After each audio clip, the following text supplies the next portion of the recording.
mempersingkat waktu. Ya, selanjutnya kepada guru kita bersama sebagai penceramah atau pengisi pengajian inti ya, tembus langit waktu dan tempat pada guru kita Al-Mukarram. Kula persilahkan.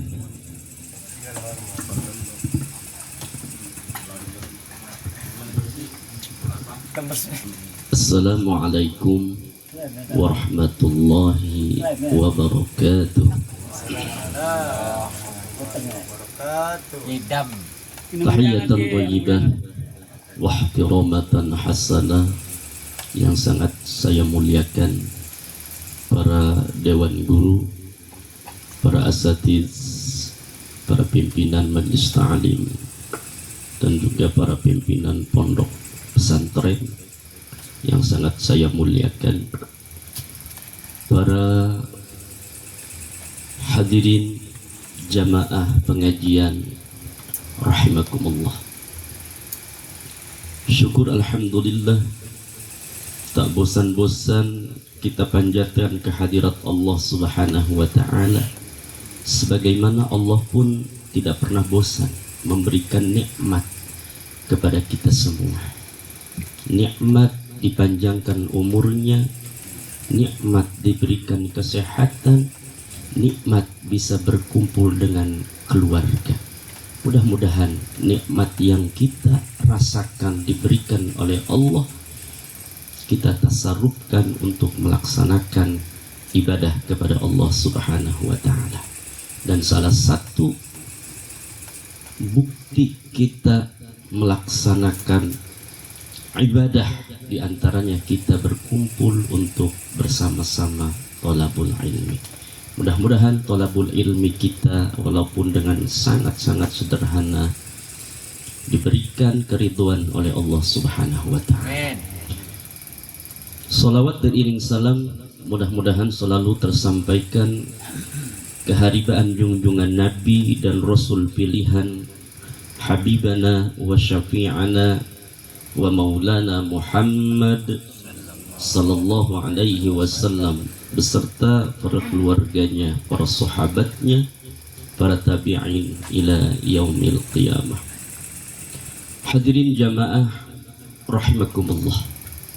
Pada pertemuan kita saat ini biasanya membahas tentang sejarah-sejarah yang berkaitan dengan Nabiullah Khidir alaihi salam, supaya kita lebih mencintai daripada orang-orang yang soleh. Namun pada kesempatan pertemuan kita pada malam hari ini, teman kita request bahwa tema pada malam hari ini ialah tentang masalah haji, karena memang musimnya saat ini adalah musim haji. Mudah-mudahan ada manfaatnya. Hadirin rahimakumullah, satu di antara nikmat-nikmat Allah yang paling besar, di antara deretan nikmat-nikmat Allah yang dianugerahkan kepada hambanya, selain daripada nikmat iman dan Islam, yakni dimudahkan langkah kaki kita untuk menginjak di bumi Allah yang paling suci. Bumi Allah yang paling suci pertama ialah Madinatul Munawwarah. Kenapa Madinatul Munawwarah disebut bumi Allah yang suci? Karena di Madinah ada masjid yang disebut Masjid Nabawi, dan di dalamnya ada maqam Sayyidil Awwalin wa Sayyidil Akhirin wa Sayyidul Anbiya'i wal Mursalin, Habibana wa Syafi'ana wa Maulana Muhammad sallallahu alaihi wasallam. Dan kita semua sebagai umatnya sangat-sangat merindukan, sangat-sangat kepengen ziarah dekat di makam Rasulullah Sallallahu Alaihi Wasallam. Karena berziarah di makam Rasul, walaupun sudah 1400 tahun yang lalu Rasul meninggal, sama saja kita ziarah ke makam Rasul itu sewaktu masih hidup. Man zaroni ba'da wafati faka'annama zaroni hina hayati. Siapa orangnya dari umatku yang berziarah ke makamku walaupun aku sudah meninggal, kata Nabi, maka sama saja berziarah ketika Nabi Muhammad masih hidup. Jadi ketika kita sudah datang, ya sudah disaksikan oleh Nabi kita Muhammad Sallallahu Alaihi Wasallam. Mudah-mudahan kita yang berkumpul ini, ya, yang belum ziarah, mudah-mudahan bisa ziarah ke makam Rasulullah Sallallahu Alaihi Wasallam. Yang belum berhaji, mudah-mudahan dimudahkan, yaitu mendapatkan nasib berhaji di Baitillahil Haram. Hadirin rahimakumullah. Yang kedua ialah tanah suci Makkatul Mukarramah. Kenapa Makkatul Mukarramah disebut tanah suci? Karena di Makkah ada Masjidil Haram. Dan Masjidil Haram ini adalah diabadikan di dalam Al-Quranul Karim sebagai pertama ketika Nabi memulai perjalanan Isra dan Mi'raj, diawali daripada Masjidil Haram. Subhanalladzi asra bi'abdihi lailam minal Masjidil Haram. Dan di Masjidil Haram, ya, banyak sya'airallah, tanda-tanda kebesaran Allah Subhanahu wa ta'ala.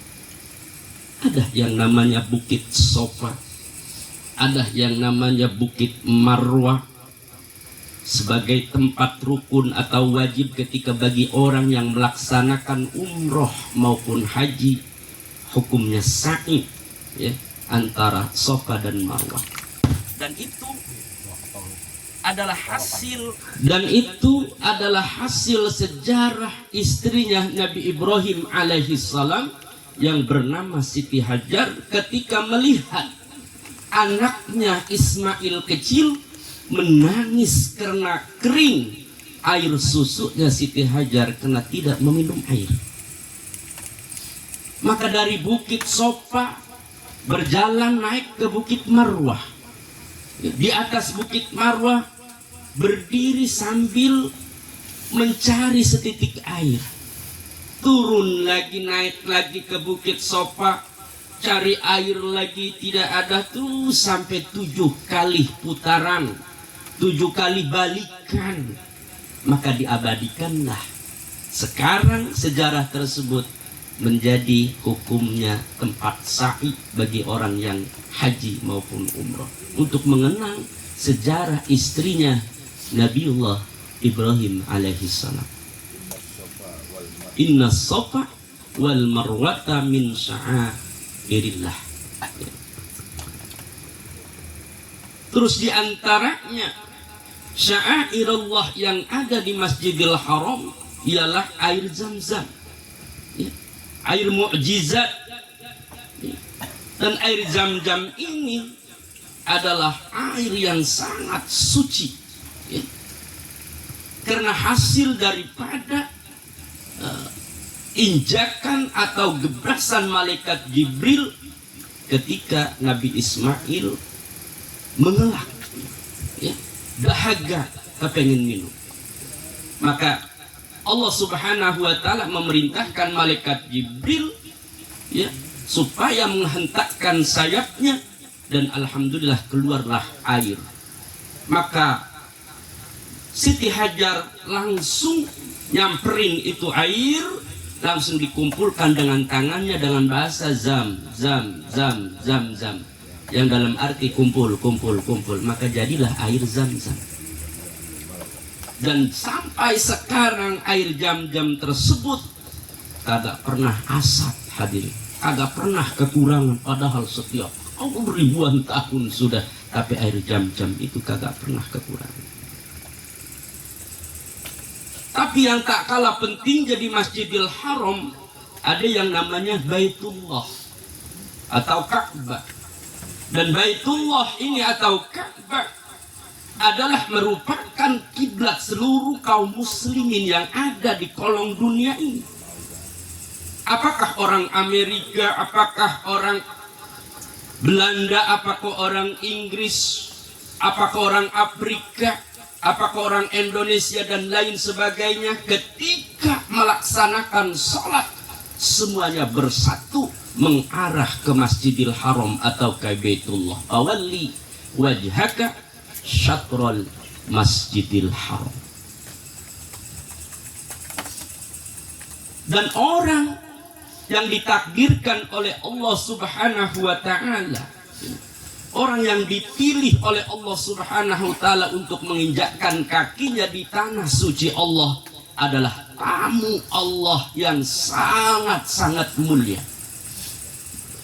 Makanya yang namanya tamu harus mengikuti aturan tuan rumah. Kalau mengikuti aturan tuan rumah, maka sangat dihormati oleh tuan rumah. Kalau mau masuk, lewat jalannya harus jalan depan, jangan belakang. Kalau tamu, ya lewat jalan belakang pasti dimarahin sama yang tuan rumah, ya enggak?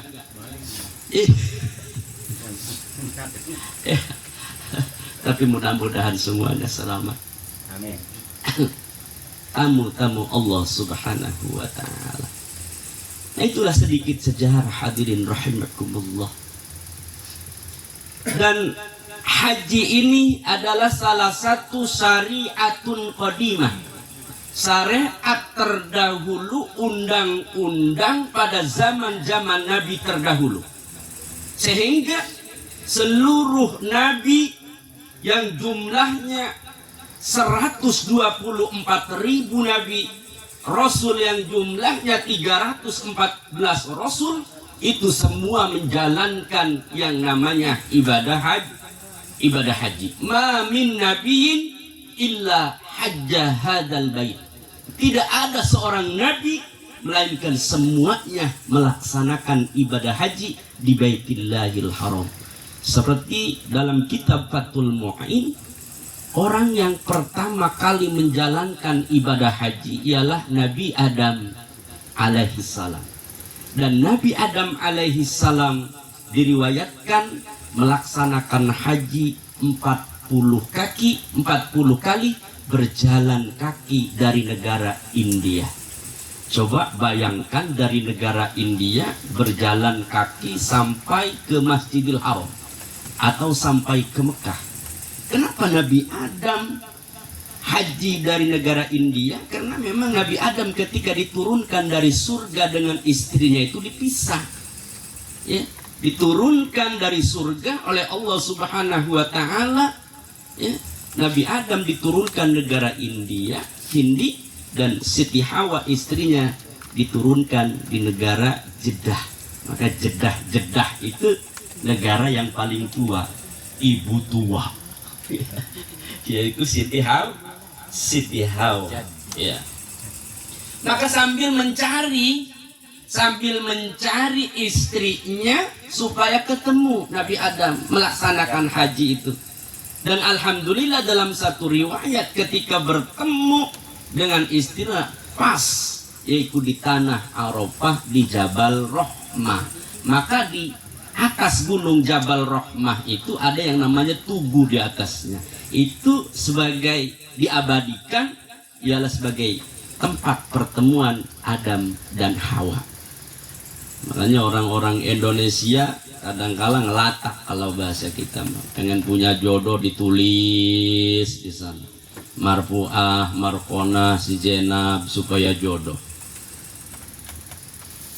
Kagak boleh ya, kagak boleh. Pengen jodoh mah langsung berdoa baik, ya, ning Allah Subhanahu wa ta'ala. Jangan mengotori tempat-tempat yang sangat sakral dengan tulisan-tulisan perjodohan. Kagak boleh, ya. Itu adalah zaman Nabi Adam alaihi salam, ya. Lalu pada syariat Nabi kita Muhammad sallallahu alaihi wasallam, kapan dipardukannya atau turun ayat keparduan masalah haji? Ya. Pada zaman Nabi kita Muhammad sallallahu alaihi wasallam, keparduan haji turun ayat pada tahun 6 Hijriah. Ini sejarahnya. Pada tahun 6 Hijriah. Tetapi Nabi kita Muhammad tidak langsung berangkat melaksanakan haji pada tahun 6 Hijriah. Kenapa tidak dilaksanakan haji pada tahun 6 Hijriah? Karena Makkah belum dikuasai, belum direbut, belum dibenangkan oleh kaum muslimin, oleh Rasulullah dan para sahabatnya. Masih dikuasai oleh kufar-kufar Quraisy. Bagaimana melaksanakan haji sedangkan Mekah masih belum direbut oleh kaumul muslimin, belum aman. Dan juga ada perjanjian juga yang namanya perjanjian Hudaybiyah dalam sejarah. Artinya perjanjian Hudaybiyah, Kanjeng Rasul selaku perwakilan kaum muslimin langsung menandatangani dengan perwakilan kufar Quraisy yang namanya Suhail bin Amr, menandatangani genjatan senjata, ya, suluh Hudaybiyah. Genjatan senjata, tidak ada perang antara kaum muslimin dan kufar Quraisy selama 10 tahun. Maka ditandatangani oleh Rasulullah sebagai perwakilan kaum muslimin, dan perwakilan kufar Quraisy ditandatangani oleh Suhail bin Amr. 10 tahun tidak boleh melaksanakan perang. Sudah disepakati yang namanya genjatan senjata.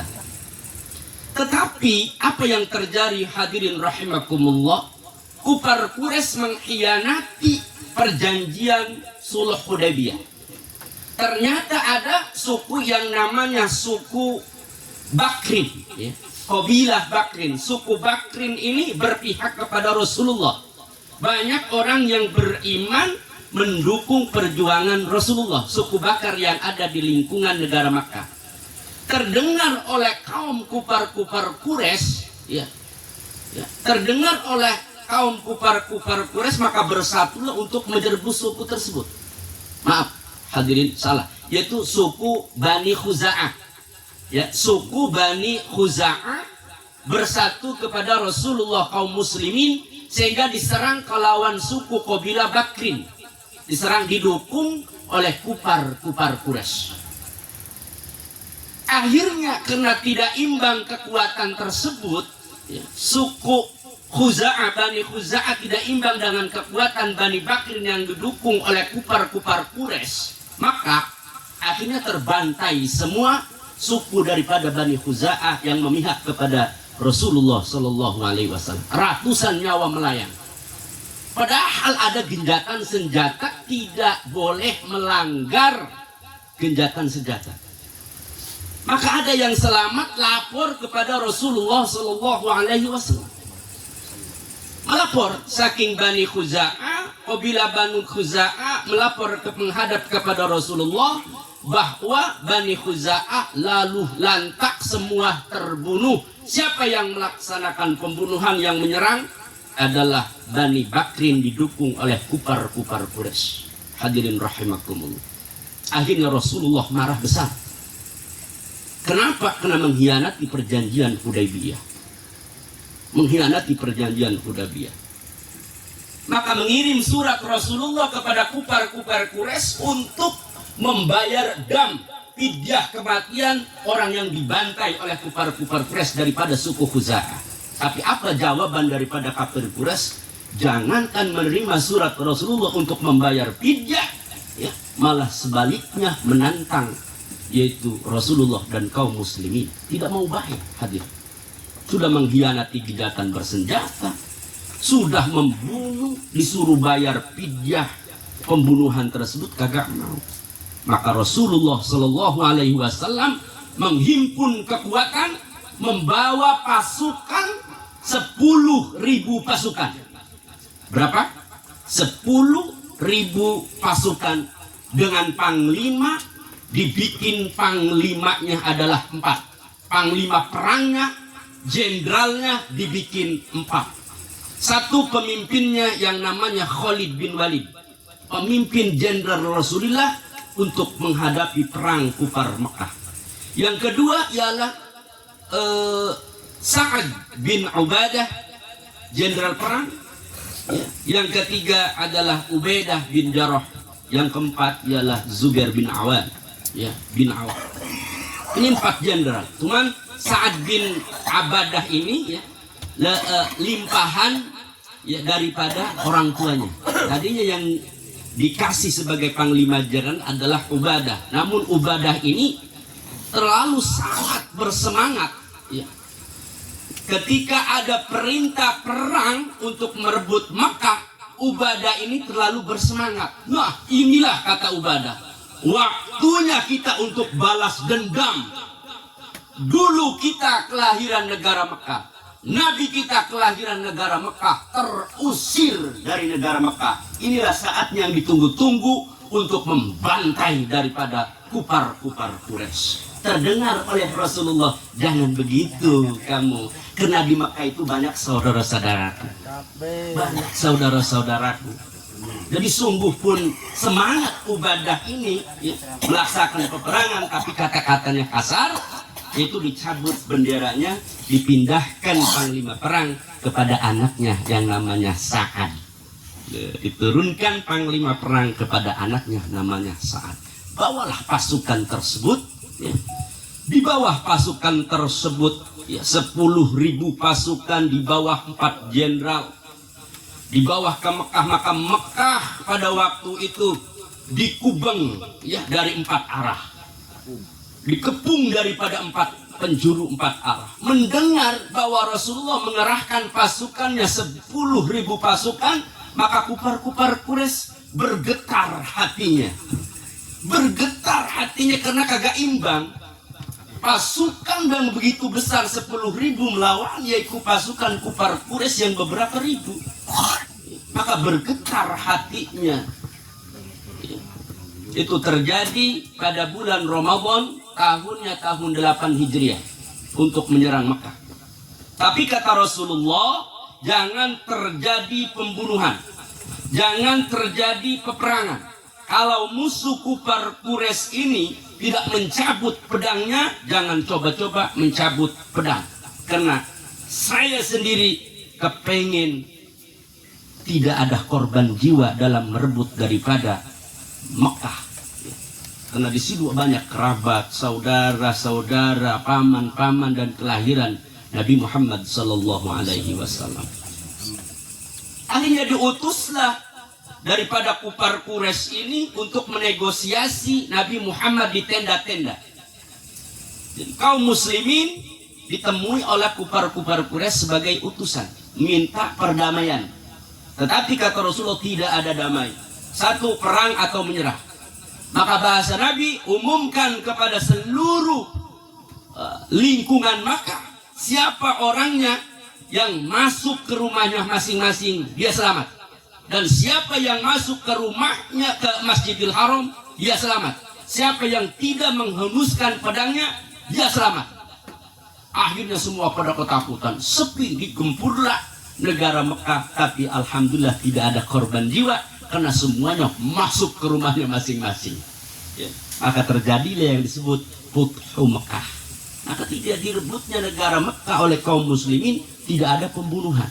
Alhamdulillah. Sehingga turunlah ayat idza jaa nasrullahi wal fath wa ra'aitan nasa yadkhuluna fi dinillahi afwaja. Dan semua pada tunduk ketika Futuh Mekah semua, yaitu kufar-kufar Quraisy yang dulunya menentang Nabi Muhammad, semuanya masuk Islam. Semuanya mengucapkan kelima syahadat, dan kelima adzan dikumandangkan di seluruh penjuru negara Mekah sebagai simbol tanda kemenangan kaum muslimin merebut Mekah. Itu tahunnya adalah tahun 8 Hijriah. Kapan berhaji Nabi Muhammad?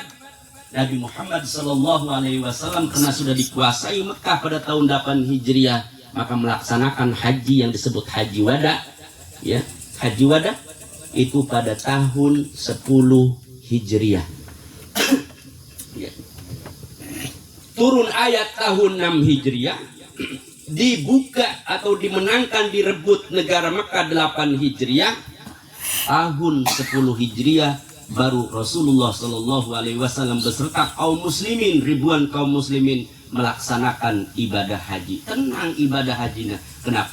Yaitu lingkungan negara Mekah sudah dikuasai oleh kaum muslimin. Dan Rasulullah Shallallahu Alaihi Wasallam membawa apa? Sapi atau onta itu sebanyak 63 onta untuk dikurbankan pada Yaumil Adha setelah melaksanakan ibadah haji. Ya. Jadi sudah jelas kita pahami bahwa yang namanya haji itu kena Rasulullah pun kagak langsung melaksanakan ibadah haji, berarti jatuhnya haji itu bukan yaitu secara langsung alat tarohid. Kewajibannya itu secara pelan-pelan. Ya. Kagak langsung kita mampu langsung wajib haji, kagak. Bisa kita tempo tahun depan, bisa kita tempo tahun depan, bisa kita tempo tahun depan. Tidak alat tarohid. Ya. Iya, sekarang dilaksanakan kan. Susah kita menjalankan haji walaupun ada duitnya, ya ada uangnya, tetap kita ngikuti aturan pemerintah. Alat tarakhi. Ya. Dan Rasulullah Shallallahu Alaihi Wasallam melaksanakan haji cuma satu kali. Ya. Haji syariatnya ketika turun ayat itu satu kali.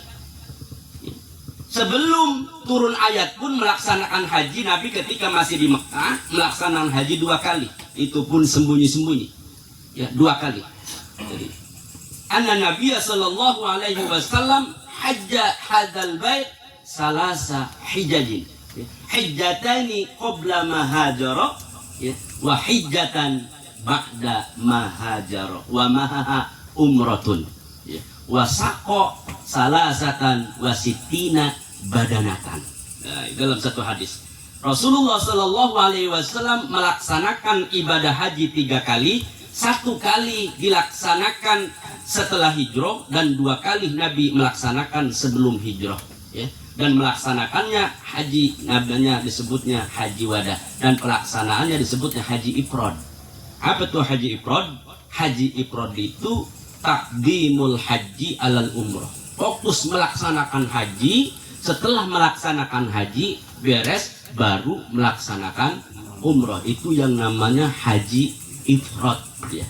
Berbeda dengan haji tamattu. Sebaliknya kalau haji tamattu dan mayoritas kita haji reguler atau haji Indonesia itu melaksanakan haji tamattu.